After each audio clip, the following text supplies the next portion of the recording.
All right. Well, welcome everyone. Good evening. My name is Julie Shields Rutina, and I'm the Director of College Planning, Education, and Training at MEFA. And I welcome you to tonight's webinar, 6 Keys to Finding a Good College Fit. And we have two wonderful presenters tonight, and I will let them tell you more about themselves, but I will just introduce them quickly. We have Dr. Amanda Sterk, who is the Director of College and Career Advising for Method Learning. Thank you. And we have Dr. Timothy Poynton, who is a professor at UMass Boston. Thus, all of the UMass Boston talk pre-webinar.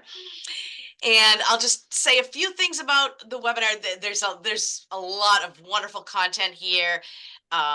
It probably will take about an hour, but we also want to make sure that if you have questions, you get to pose those and we can answer those. So if you have a question as they're presenting, just type it into the Q&A at the bottom of your screen, and we'll find a good time to make sure those questions get answered, whether it be within the webinar or at the end.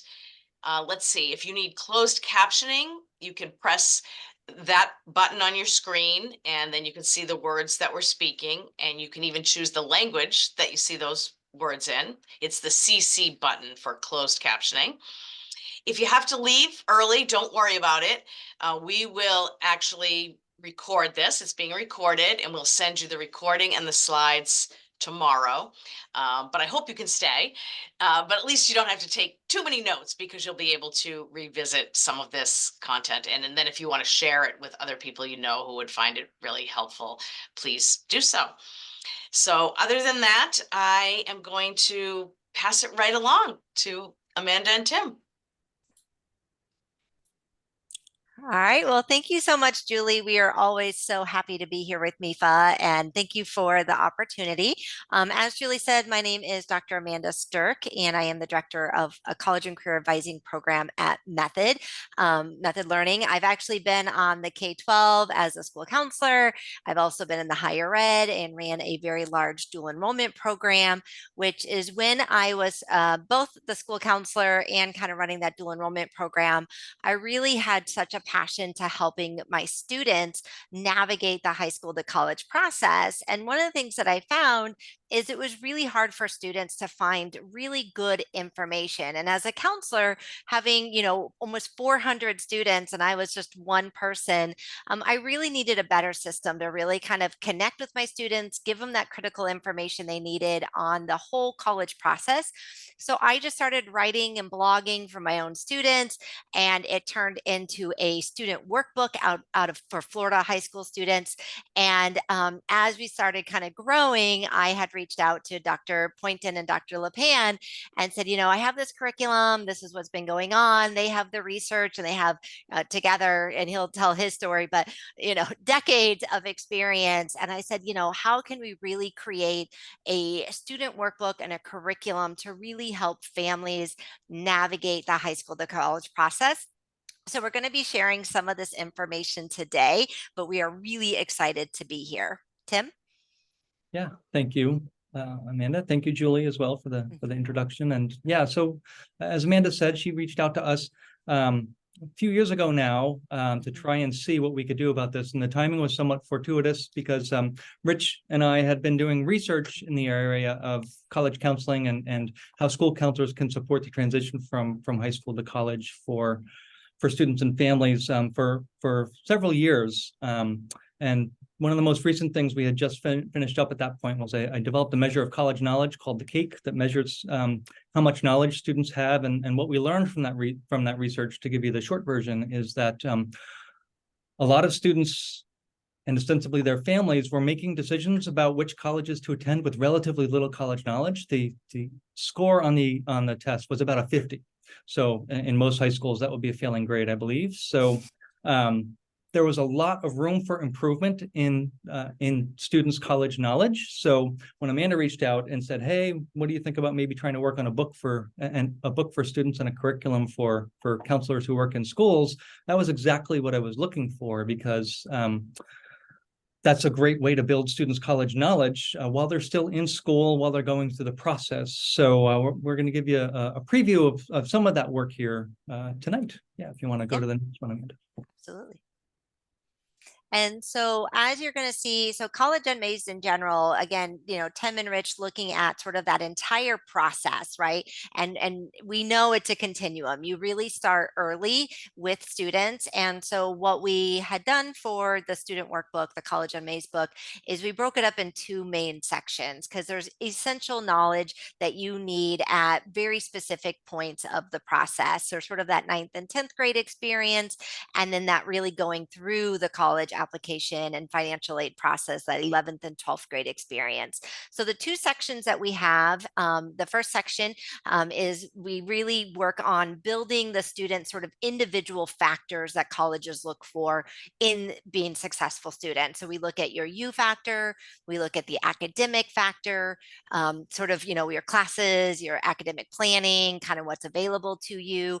We also focus on your career factor, really knowing what your interests and your passions and your values and your abilities, and how does that kind of combine who you are with the world of work. And then we put the money factor in sooner than rather. I think some schools kind of provide that information because we want students and families to know that college is affordable, and how can you access some of that money even before thinking about where you're going to go to college. And then the last section of the book is called the lead strategy, which is basically what we're going to walk you through this evening. And really what we will show you is how you can build a college list. How do you actively explore colleges? What's the information that you need to be looking for? How do you actually apply to college? And then the two things that I think sometimes get kind of lost in the noise is, how do you decide on a college that's right for the student and their success? And then lastly, building a success plan, really making sure that the student has a plan to move forward, to make sure that they understand, what it's going to take on their part to be successful. And it's more than just academics, right? It's also keeping your scholarships and understanding your, availability of programs and how you're going to access all the things on a college campus. So that is what we're going to be talking about. Like I said, the lead strategy this evening. This is just a quick overview. You can kind of see, as Tim says, we really believe in very important, critical college knowledge throughout the process. And so we were very diligent to make sure all the kind of those critical pieces are somewhere within the book. And we actually have it mapped out here. We call them our mind maps. And if you would like a copy, feel free to email me at asterk@collegeunmazed.com. Happy to send you a poster or just a PDF so you can see all the kind of little things that you need to know. So this is, again, that first half of the book. And then I'm going to just show you the last half of the book, which is that lead strategy, building your list, exploring, applying, deciding, and succeeding. You can see there's a lot of vocabulary and a lot of critical information in that leads strategy. Do you want to add a little bit more, Tim, to the leads? No, just that so the book is structured purposefully, and that the first half of the book is essentially building college knowledge about yourself, about possible careers that you might explore, and understanding how to make the most of your academic experience while you're in high school. And having that base of college knowledge prepares you to effectively engage in the college decision-making process. So you can't really have one without the other, although tonight's focus is on the second part, which is the lead strategy and what we call the 6 keys of college fit. Absolutely. So let's get going. All right, go ahead, Tim. So, what is fit? What is college fit? So this is, some of you may have seen a picture like this before. This is from the realm of what's called Gestalt psychology. This is called the figure ground phenomena, or the figure ground principle. Some people look at this and they see two faces that are looking at each other. And then if I tell you that actually in between those two faces, it's actually an ornate vase, right?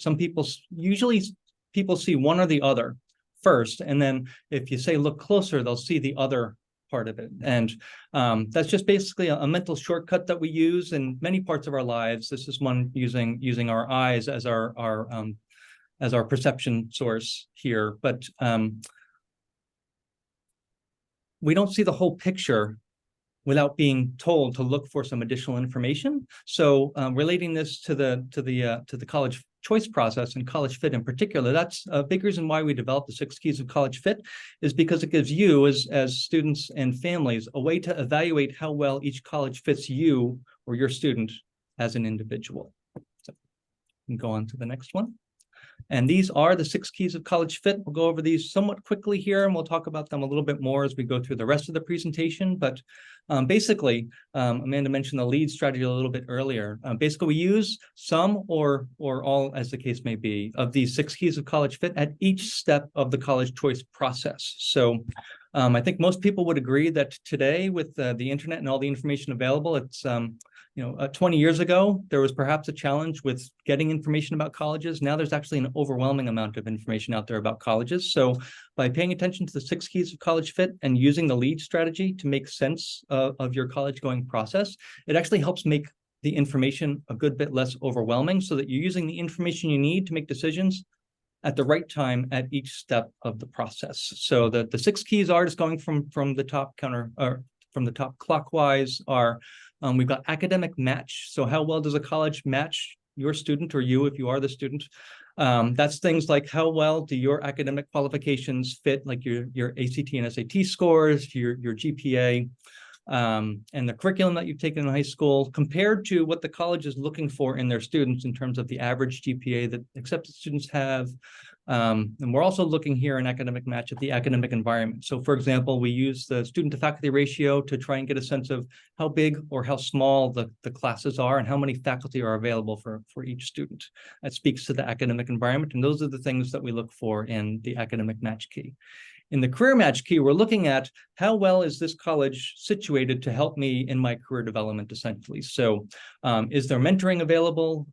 What's their career counseling program look like that they offer? What kinds of job placement services do they offer? Do they have a robust internship program there? Things like that. So for example, Northeastern, I'm assuming most of us here are from Massachusetts. Northeastern is well known for their co-op program, which is the 1-year internship program, right? Like that's a unique feature of them. And if that's important to you or your student as part of their career development, then maybe that makes Northeastern a better match on the career match side for you. Then we got the financial match, which is a critically important one, of course. So here in the financial match key, we're looking for and helping students and families evaluate the information that's available in terms of the cost, looking at the difference between, and we'll look at this a little bit later, what we call the sticker price and the net price, or the actual price. So there's the sticker price, which is the often exorbitant tuition that colleges are charging. And then there's the net price, that is the price that most students and families actually pay after merit awards and other scholarships are given out. So we'll give you some insight and some ways to work through that information. We've got the personal match key, which are things we often consider naturally in the college choice process. It's things like how far away from home is it? What kind of college is it? Is it public or private? Is it, what's the diversity of the students that are there? Are there going to be people that look like me, for example, and are familiar with my culture? Things like that are part of the personal match key. Living arrange, is it a school that has dorms for students or requires first-year students to live on campus, or is it a different kind of living arrangement? Things like that are things that we're looking at in the personal match key. Then we've got student outcomes, which are essentially the success metrics for the colleges. So we're going to give you some specific things to look at there. The big ones are the graduation rate. So how successful is the college in getting students to graduate within 4 years or 6 years is another commonly reported metric that we see used.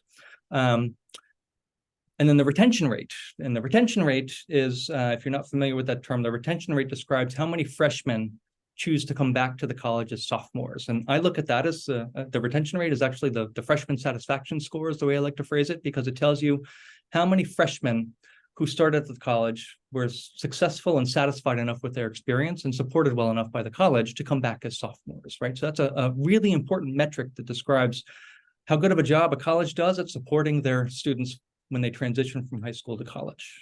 And then we've got student support, which are the support services that are offered on the college campus.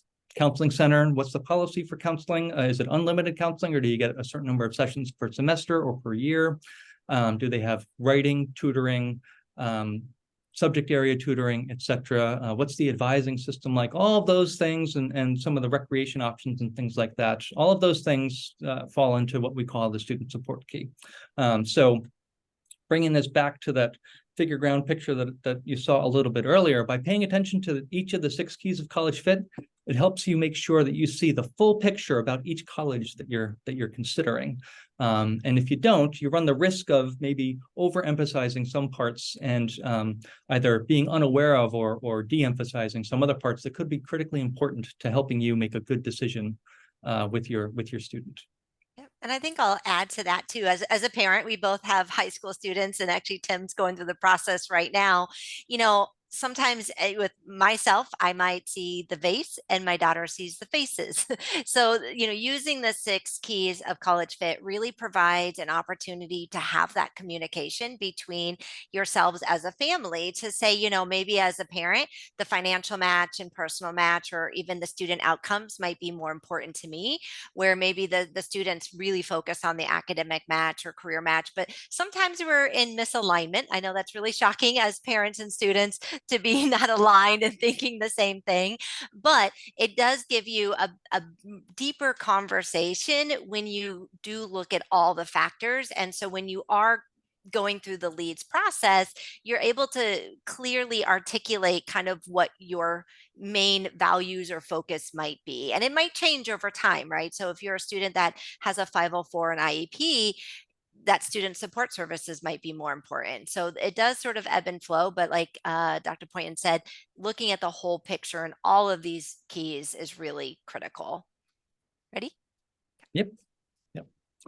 So going through the lead strategy, the first step in the lead strategy is building an initial list of colleges to explore. So the primary objective of this list phase and developing that initial list of colleges to explore is to find good college options that generally fit you or your student without getting overwhelmed and missing good options that might exist. So for numbers, we generally like people to have somewhere between 10 or 15 colleges. That's going to vary depending on your individual circumstances. Might be a little bit more, might be a little bit less, but it's a good number to try and target. It's also driven by geography. I know most people here are from Massachusetts, where we actually have a lot of colleges in a relatively small geographic area, but in California, there's 233 four-year colleges. It's a big state. Texas, also a big state, has 129. We have 91 here in Massachusetts.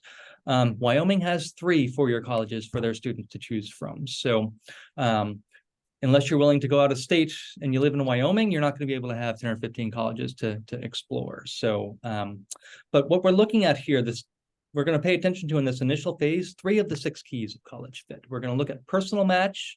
We're going to use these keys to basically filter all of the, 2,800 some odd colleges that are out there in the United States. We're going to use these first 3 keys of the 6 keys to really filter that list down to those colleges that kind of meet these somewhat obtuse criteria. So we're going to look at, is it within the geographical range that we're looking for in the personal match? Is it, how big is the campus? In terms of student size, if we have preferences for that, in terms of the number of students enrolled, are we looking for a college that has a special mission, like an HBCU or a religious affiliated college or something like that?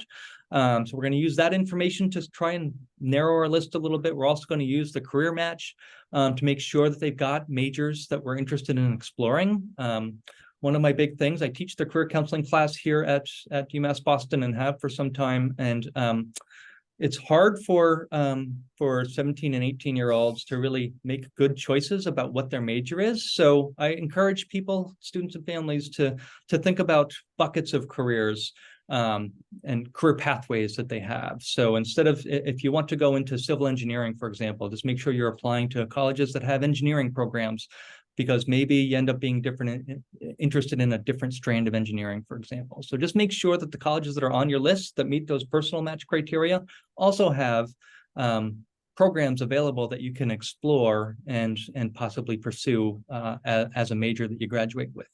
And then we've got the academic match key that we're looking at here. We're just looking at aspects of the academic environment to make sure that we're finding places that will be a good fit for us in those terms. And we're going to use this information.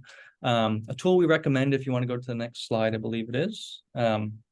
We recommend using the College Navigator. It's free in the sense that our tax dollars collectively pay for this. It's provided by the federal government, so it's an unbiased source of information in that regard. All colleges are required to report information to the federal government, and this is the federal government's way essentially of giving that information back. If you use other tools that your school may provide, or other tools like the College Board or MEFA Pathways that we have here in Massachusetts, they'll get the same information that's used here, but we know the College Navigator is freely available to everybody. So you use those first three keys to basically, it's hard to see on here, but to go through the criteria to search for colleges, and you select those criteria that are important to you and use them to generate a list of colleges that you then begin filtering through to ensure that those colleges meet your needs. So just if we can just go back for one second. Sorry. So what's not on here that's important to remember is price. It's not that the financial match is not important, but at this stage, at this early stage of looking at a list of colleges to explore, if you start putting this, what we call the sticker price or the tuition price, which is the only publicly available information that I know of that you can filter by, you might miss really good options that are also affordable because, for example, as we'll see in a few slides, there are some colleges, in fact, I might even say many private colleges that where nobody pays the full tuition. And in fact, the average amount that students pay, you'll be able to find this information, is actually sometimes about half of the listed sticker price or the listed tuition price. So because there's no way to filter the colleges that are available by net price, and you can only filter by the sticker price or the tuition, as it's called here on the College Navigator, we recommend not doing that because it can be misleading, and you may miss, in particular, good private college options that are affordable that you wouldn't know of if you only focused on public colleges. So thanks. Now we can go to the next one. Yeah. So once we got our initial list of colleges, somewhere around 10 to 15, there's some wiggle room in that though. Then you're going to go through and begin exploring that list a little bit more deeply with all 6 keys of College Fit. If you just want to hit yeah, there you go. So, so all 6 keys are considered in the explore phase. So you're going to look at each of the 6 keys of College Fit. The primary objective of this phase is to get to about 8 to 12 colleges that you explore more deeply. You're going to visit these colleges ideally in person or virtually. A new thing, colleges have gotten a lot better about making virtual information and virtual tours available, so we don't necessarily need to physically travel, but we do recommend that folks get your feet on a campus that you're considering attending if you're planning on attending in person. So we're going to look at the academic match here. So we're going to look at the ACT and SAT scores of students who are typically admitted compared to the PSAT scores or ACT scores that you have available to you to see, begin getting a sense of what your chances of admission are there.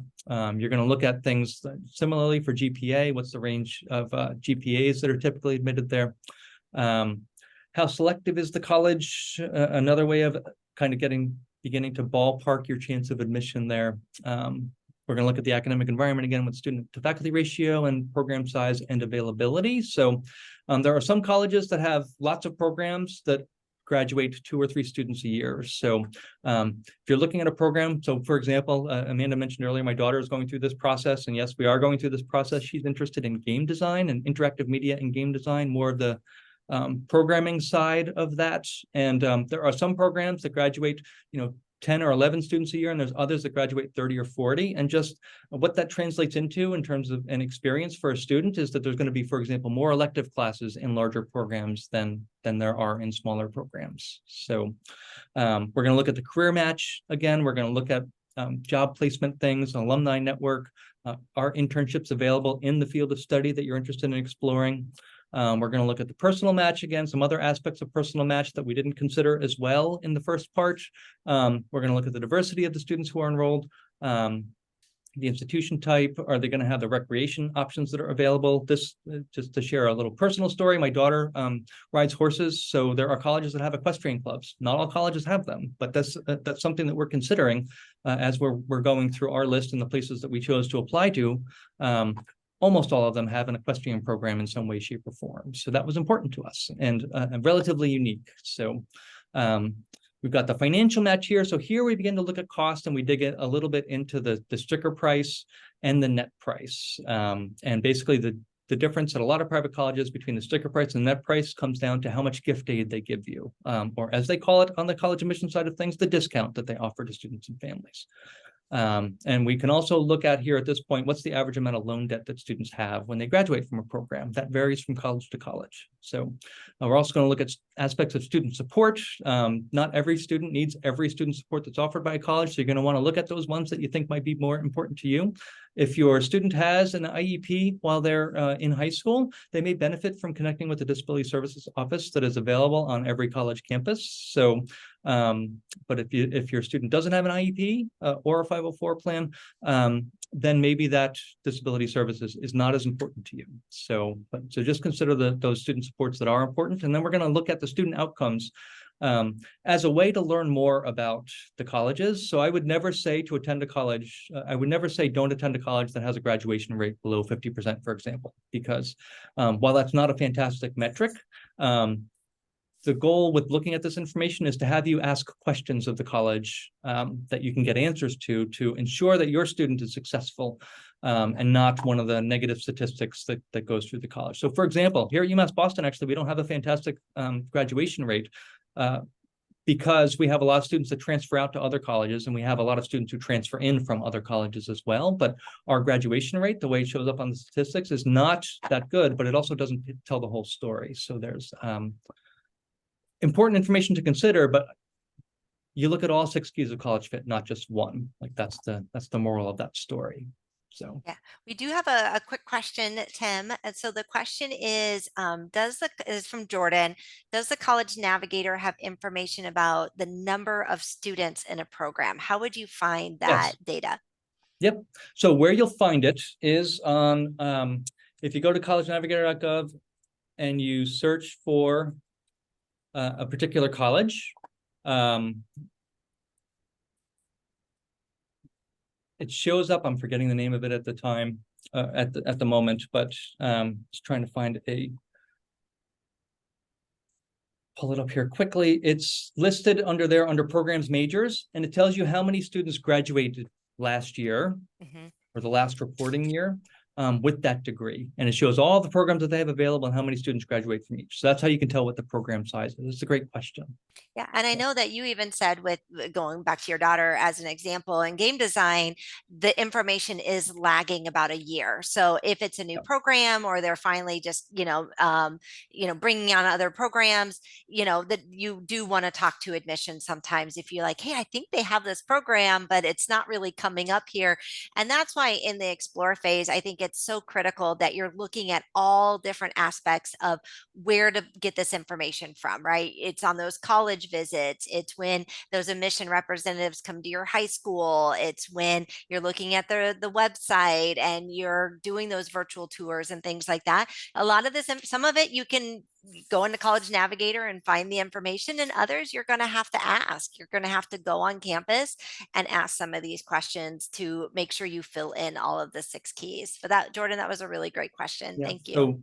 So to that point, it reminded me actually. So from Massachusetts, you may remember Becker College closed not that long ago. And the program in game design, which was actually a top-ranked program they had at Becker, moved to Clark University nearby in Worcester. But in the College Navigator, game design doesn't show up as being a program that exists at Clark. And in fact, UConn also has a program in game design that doesn't show up in the College Navigator as existing, even though it's been there for a while. So it's not, to Amanda's point, it's a good tool, but it's not gospel, so to speak. Yeah. So in terms of estimating chances of admission, which we're doing here in this explore phase, so it's helpful to think about what are the factors that are malleable and what are the factors that are not as malleable. So what we're looking at here is some information from the common data set, what's called the common data set. And the common data set is not a single place where you find information. The way that you find out, let me back up for a second. The common data set is a voluntary program that some colleges participate in, where they choose to share a bunch of information publicly. So it tends to be public colleges provide this information, and a lot of moderately and more selective colleges tend to provide this information, but the less selective colleges may not participate and make the information publicly available. But if the college does participate, You can find their common data set information just by using a Google search and typing in, this is from UMass Amherst. So typing in UMass Amherst common data set, and you will find their common data set with all the data that they publicly share. One of the things they share is the criteria that they use when making admissions decisions. In section C7, as you can see right here, of that rather long report. And as you can see here, my screen's a little small, so I gotta make it bigger. So you can see here, they've got the academic and the non-academic factors broken out. So you can see that they've got the academic factors are all important or very important, except for test scores, which are considered if you choose to submit them, because UMass Amherst is still test optional. And then so all of those academic factors, aside from the essay, are not terribly malleable. Like we can't, as a junior or a high school senior, it's going to be hard to change your GPA in any meaningful way. It's going to be hard to move up your class rank very far, in a couple of semesters, essentially. So then some of the non-academic factors are a good bit more malleable and amenable to change. And the one I want to highlight here is the one on the bottom, which is level of applicant interest. So UMass Amherst doesn't consider level of applicant interest, or what's more commonly known as demonstrated interest. But it's a highly malleable factor, and some colleges use it as a factor when they make admissions decisions. And what demonstrated interest is a student and or a family demonstrating interest in the college. The most common way to do that is by visiting the campus. So now some people look at this, it's a non-academic factor, like why should colleges use whether or not I visited campus when they make admissions decisions? And they're looking at it as from their perspective, they want to admit students who they think are likely to actually attend. So from their perspective, if students don't bother to make the trip to come visit, then they're going to perceive them to be less interested in coming. Now, that said, there are other ways to demonstrate interest. You can connect with admissions. You can follow them on social media. There are other things that you can do that they actually track and pay attention to. So, but that is the most malleable non-academic factor that colleges consider as demonstrated interest. And if a college participates in the common data set, you can go look this up for yourself, or you can just ask an admissions counselor if they consider demonstrated interest. They'll answer it. They're not going to typically volunteer that information, but I don't know of any admission counselor that, when directly asked, wouldn't share if they consider demonstrated interest when making admissions decisions. So you have anything to add to that, Amanda? No, we do have a good question, and I can answer this. It says, our high school recommends using Naviance. How do you feel this as a tool versus the college navigator? So I'll go ahead and answer, and if Tim, you want to add to it. They're still tools. They're really drawing from the same information.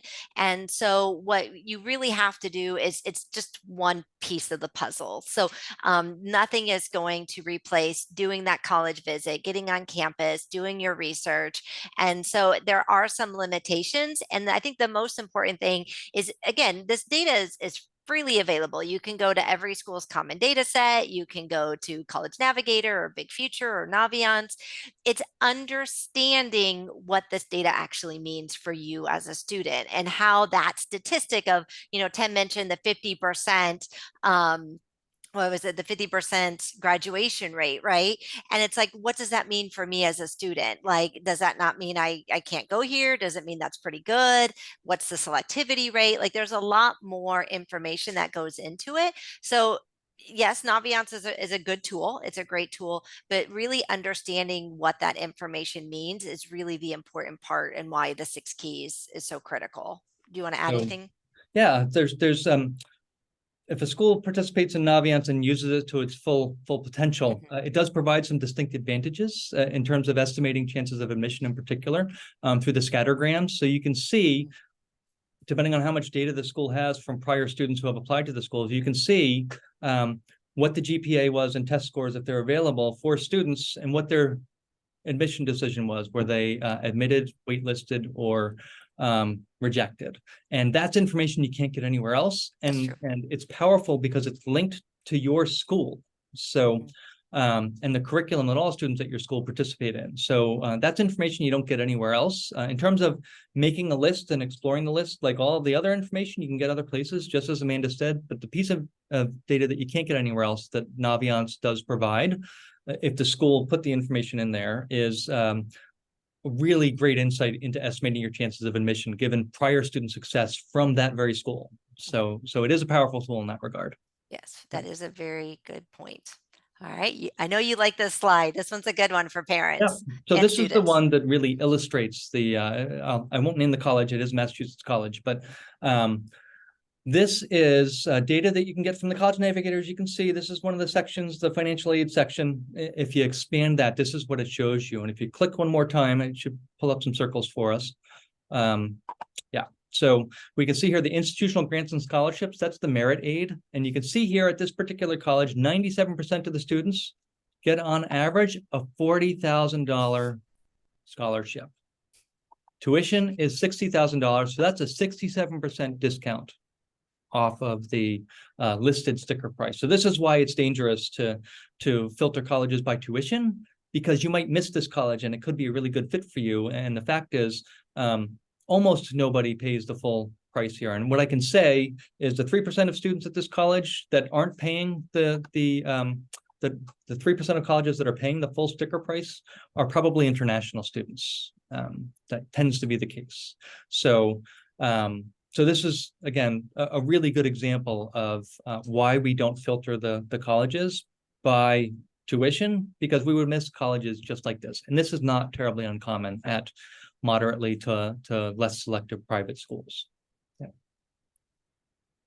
So you may have heard a couple of years ago, LaSalle University, relatively small, just outside of Boston, made headlines the other day on the news, which is where I first heard of it on the local news, where they made headlines for reducing their tuition by 33%. I think if you click one more time, it'll draw a circle on that. Yep. So they reduced their costs by 33% because they recognized that even though they were one of these places that gave every student a sizable discount, that some students still wouldn't consider LaSalle because they thought it was too expensive. So I applaud LaSalle for erring on the side of transparency and making their sticker price more closely approximate the net price that students actually pay. So if we go to the next slide, this is the actual information from the College Navigator. If you click from the year that the year just before they did this, as you can see, the average discount here, every student got about a $22,500 scholarship, which is a 38% discount. Now they reduced their tuition by 33%. So you might be asking what happened to the other 5%. And me being the optimist, I believe that they're moving that 5% that's not accounted for here into more need-based aid, so that they're giving more financially disadvantaged students and families more aid, more of the institutional aid, but being more transparent for everybody in the process by making their sticker price approximate the actual price. And Catherine had a really good question. She's like, which school gives us merit to 97% of students? And you might not need to say the name, but you'd be surprised, Catherine, how many actually do give aid to basically, and we hate to say it's a discount, but we do see a lot of schools that sort of just naturally, there's an automatic sort of discount because you're being admitted, they're reducing that cost for you. And it's a lot of times the smaller private liberal arts colleges. Other schools might be more dedicated to need-based aid. And so then you'll see maybe about 50%. And so that's a little bit different. So you really should pay attention to how they give that merit aid, and that College Navigator can really help you look at all those statistics and where their money is coming from. Do you want to add anything to that, Tim? Yeah, no, just so you can look at this information before you choose to apply, like you're looking at, you're exploring your initial list of colleges. So at this point, you can get a sense of how affordable it might be without needing to submit an application and get back an award letter from them, right? So this is really helpful information to have. It doesn't tell you that you're going to get a $22,000 scholarship at this college. It just says on average, that's the average discount. Again, with my own daughter, I looked at this information and she got above average in some places and below average in other places. And the College Navigator does do it by income as well. So that do the net price by income. Yep. The net price by income. And you can also use a net price calculator as well, which is another tool that you can actually enter in your own information and compare that to the college and what type of aid to sort of expect, right? So one of the questions, I think it's Luis asked, do you need to apply for scholarships to get that money off of this tuition? Nope. So typically, you're automatically considered with your application for the merit aid that they award. So There are sometimes some scholarships that you need to apply for above and beyond, but they're typically pretty clearly spelled out in the application process. But there's no separate applications for this. You apply to the college, you're considered automatically for these kinds of institutional grants and scholarships. Yeah.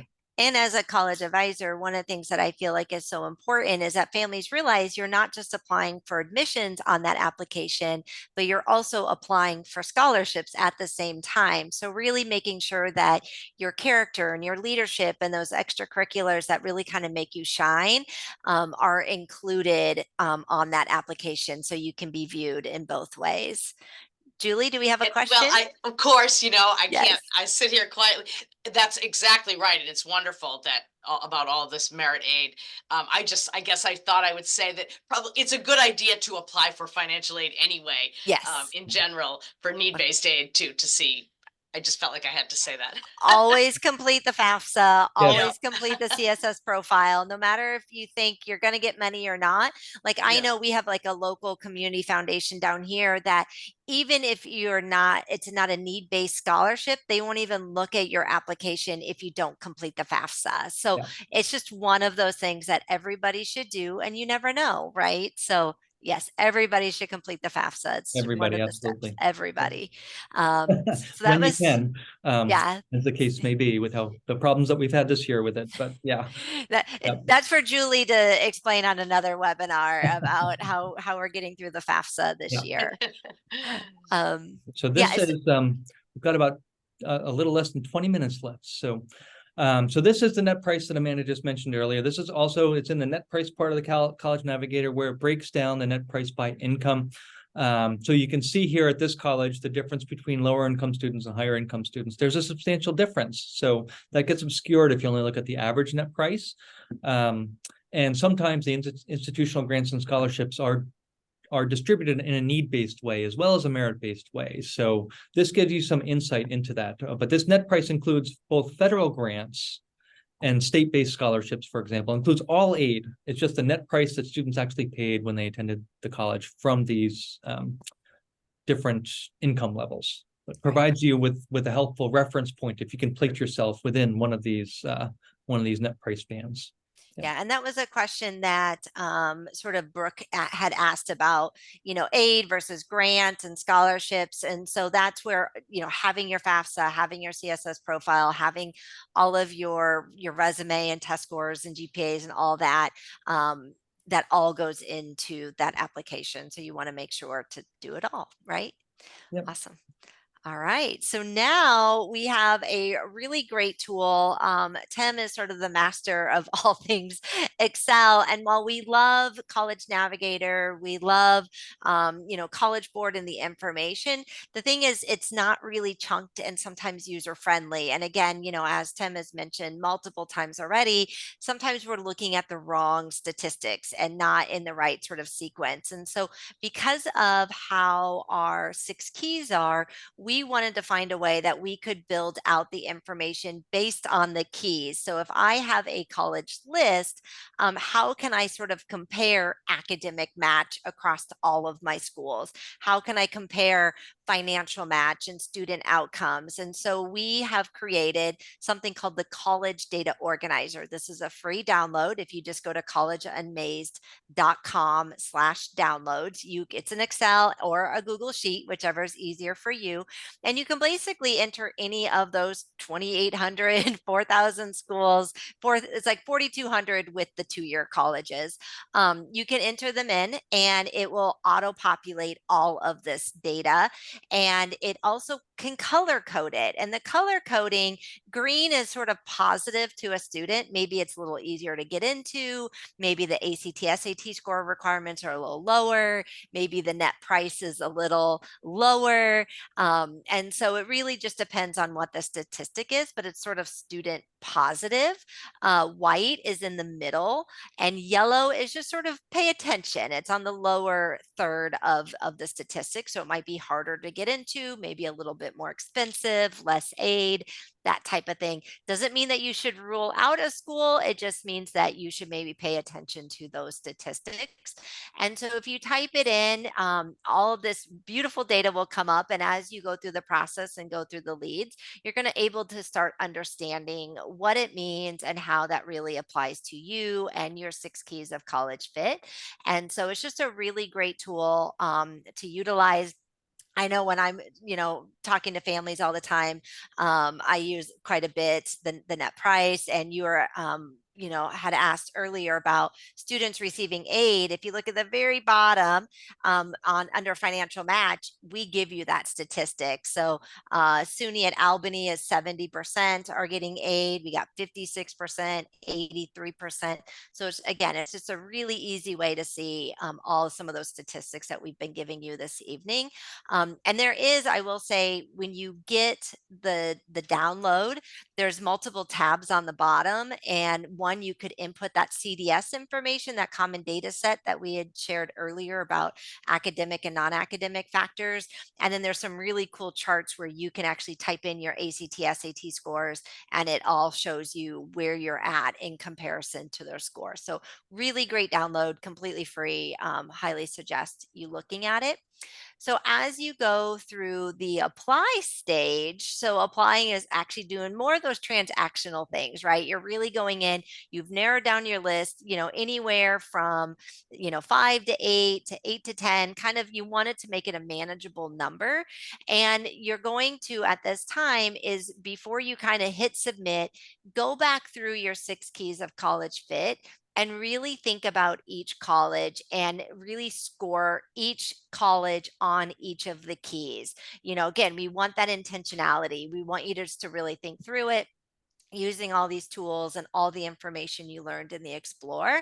So going through and saying, okay, what does UMass Boston have? What does Amherst have? When I went to visit UConn, how do all of these sort of match what I'm looking for?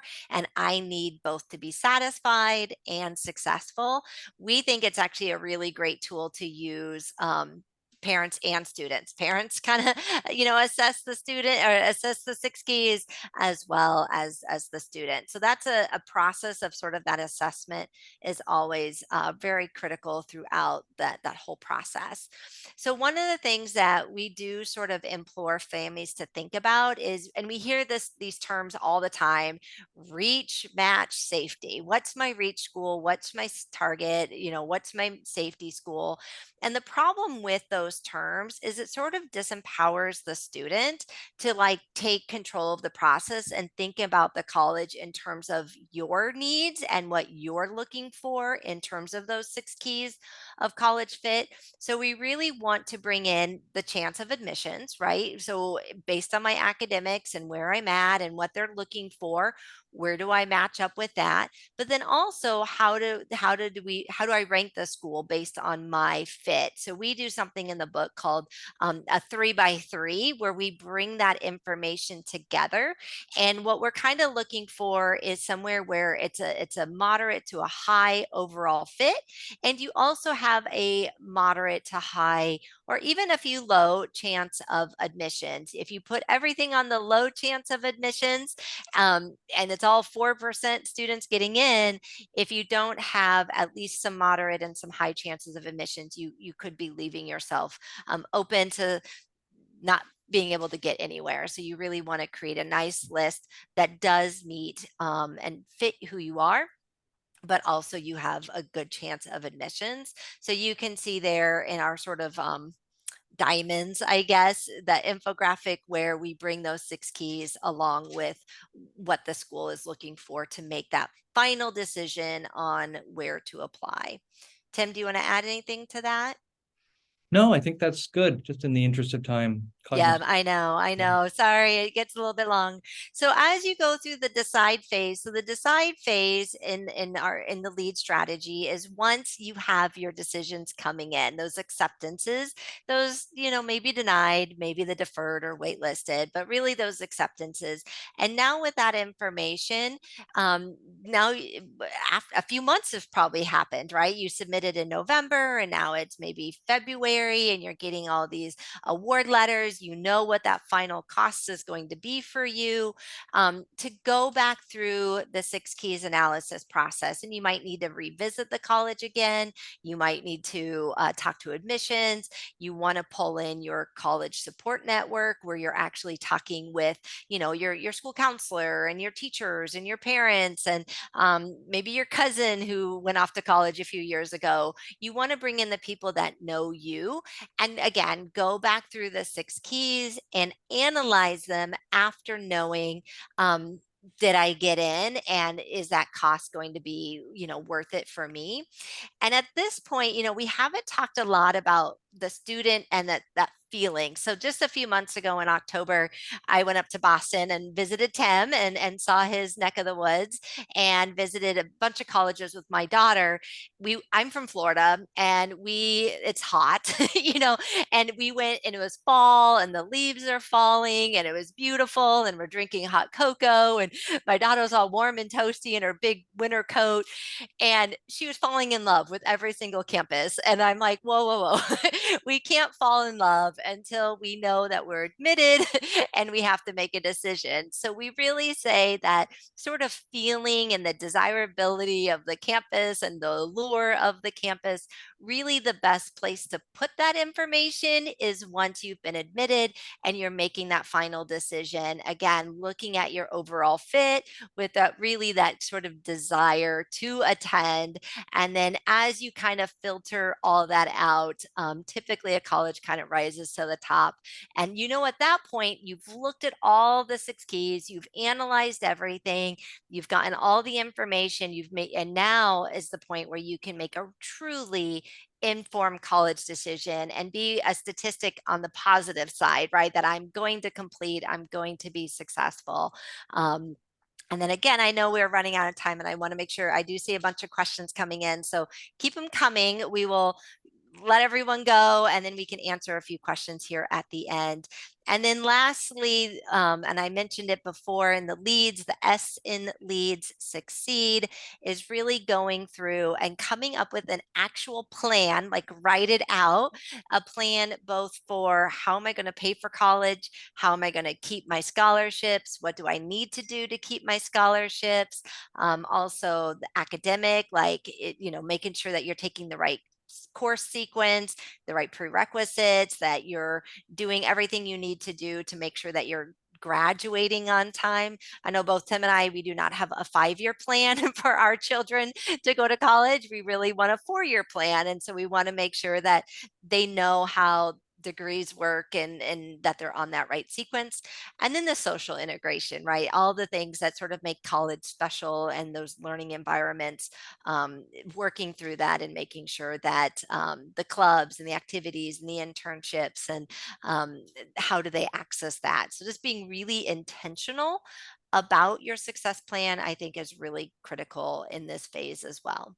Tim? Yeah, so I would say we had a question in the chat. I think I've been typing answers to some of them as thank you. you've been talking. So, but there was a question in the chat about financial integration. Like how do you keep the scholarships after you get them the first year? So usually in the award letter, it will spell that out. And Julie might be able to chime in on this as well, but they'll spell out what are the criteria that you need to maintain that scholarship. Sometimes there are no criteria as long as you're a student in good standing. Other times I've seen some things like where there's a small community service expectation. There might be a specific GPA requirement, but they're usually pretty transparent about them. But it's a really important question to be asking before you accept that decision, to know, like, what are your chances of maintaining that scholarship? Is it something I'm only likely to keep for 1 year, or is it really going to be something I'm likely to keep for 4 years? Mm-hmm. Yeah.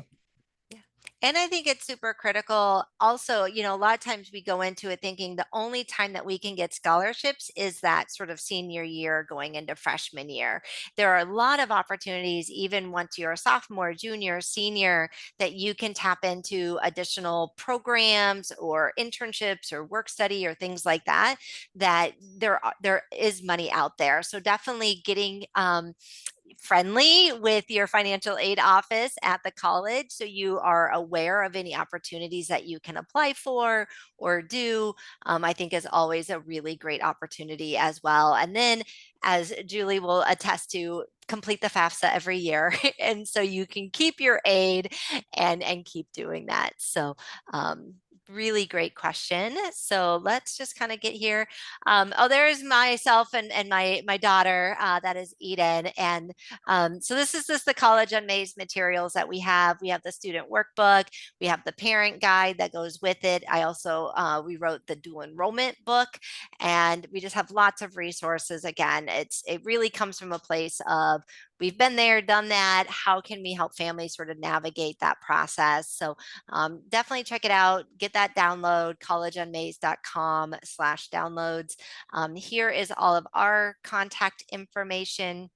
If you have any questions, you can join us on Facebook and Instagram. Not a whole lot there, but we do post stuff every once in a while. But we're happy to have you for sure. We do have a little blog and stuff that we like to send out information. So do we have some additional questions, or did you get most of them, Tim?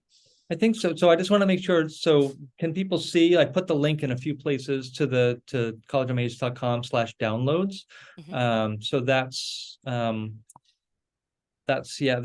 there. We've got a couple of good questions. I guess the last one, like a timeline for creating an initial list of 8 to 12 colleges. When should that list be created? I guess I would say it's never too late on the one hand. On the other hand, kind of if you're following a traditional kind of timeline, probably spring of junior year is when you begin looking at that, and then you begin visiting some colleges over junior year. Some people started earlier, some people started later, but a typical process for a lot of people would be junior year. And then when you get into September, October, you want to start getting into the finishing up the Explore. And then obviously for a lot of people, if you're applying early anywhere, you're going to want to have the process up to apply done by November or so. We had a question about applying early decision. Is it not recommended? And that's a hard one to answer here, because early decision is different in a lot of different places. But a lot of times the benefit of early decision, and Amanda, I think you have more experience with this than I, but the benefit of early decision is oftentimes it increases your chance of admission. So by committing to one school, that's the best way to demonstrate interest in a college, is to apply early decision, because you're saying, if I get in here, I won't go anywhere else, right? Like that is the strongest expression of demonstrated interest that exists. But that the only reason you can bow out of a early decision offer is if you can't afford to pay that. And that's a little bit fuzzy, like who's to say that what you can and can't afford, but that's the answer. So I know it's not a great answer. I can't speak to the merit aid part, because that's going to probably vary from college to college.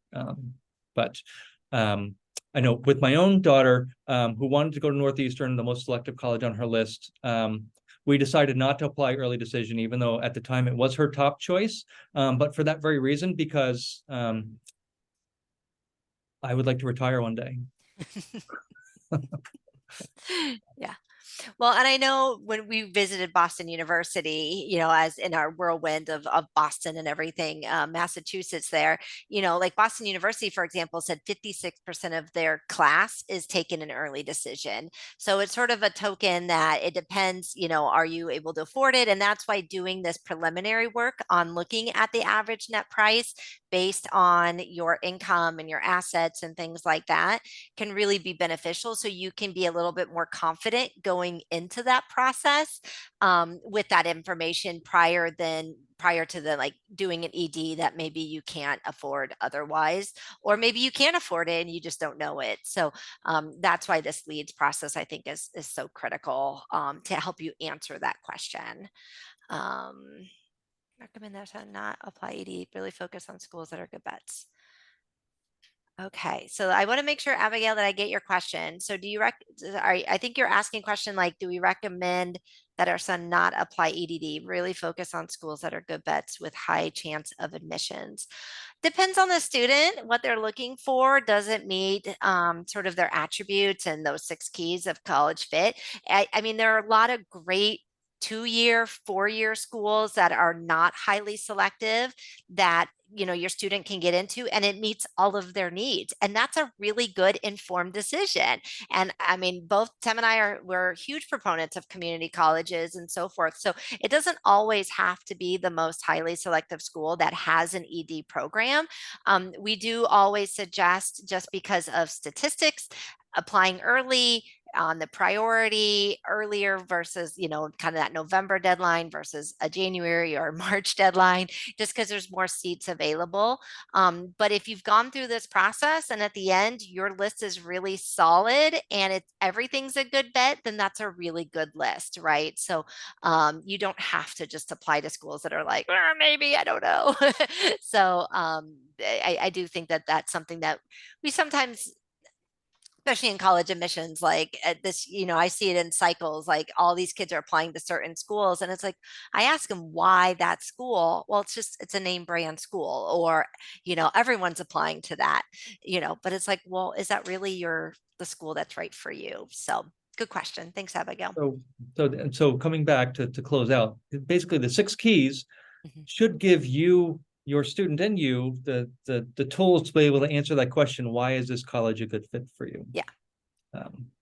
If you can answer that, then you've come a long ways, right? And it'll make the process a lot easier for you all. Now that said, I'm working with my daughter on this, and it's harder than me just saying it like that. Yes. Yeah. She's having some trouble articulating it, but yes. It is. But at least you're talking about it, right? You're thinking about it and going through the process. We're trying. So. Thank you for your time and attention. So this Definitely will be recorded, and the recording will be shared with you. So I don't know if the transcript or the chat will be available, but there's our website and there's our email addresses. So this will be in the recording. If you want to skip to the very end and email us a question, you can feel free to do that. If you want links or any information that we weren't able to get to you today, feel free, please. Thank you for your time and attention. Well, and thank you both. We have lots of feedback that this is super helpful, wonderful information. And thank you to everyone for the great questions as well. And good luck on the process. Yes. Take care. Thank you. Thank you. Have a good evening.